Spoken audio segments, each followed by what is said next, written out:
কোষ্ঠকাঠিন্য হলে যেসব খাবার খাবেন। নাম্বার ১, শাকসবজি।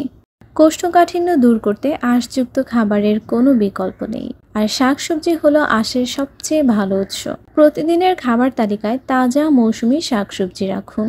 শাকসবজির মাঝে লাউ, পেঁপে, চাল কুমড়া, মিষ্টি কুমড়া, ঢেঁড়স রাখুন।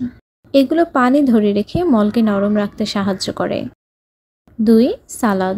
খাবার তালিকায় সালাদ রাখুন প্রতি বেলায়। শসা ও কাঁচা পেঁপের সালাদ খুবই উপকারী। শসায় ৯৪% পানি থাকে, যা মল নরম করতে সাহায্য করে। ৩, কলা।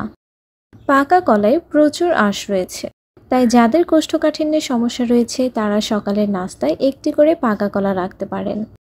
৪, আপেল। কোষ্ঠকাঠিন্যের সমস্যা থাকলে নিয়মিত খোসাসহ আপেল খান। আপেলের খোসায় পর্যাপ্ত আঁশ রয়েছে, যা মলকে নরম রাখে। নাম্বার ৫, নাশপাতি। প্রতিদিন একটি করে নাশপাতি খেলে আমাদের দৈনন্দিন আঁশের চাহিদার ২২% পূরণ হয়। এটি কোষ্ঠকাঠিন্য দূর করতে সহায়ক।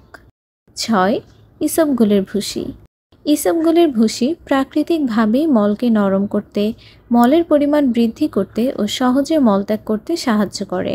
এতে প্রচুর পরিমাণ অদ্রবণীয় আঁশ রয়েছে, যা প্রচুর পানি শোষণ করে। সকালে খালি পেটে ১ গ্লাস কুসুম গরম পানিতে ২ চামচ ইসবগুলের ভুসি মিশিয়ে সঙ্গে সঙ্গে পান করুন।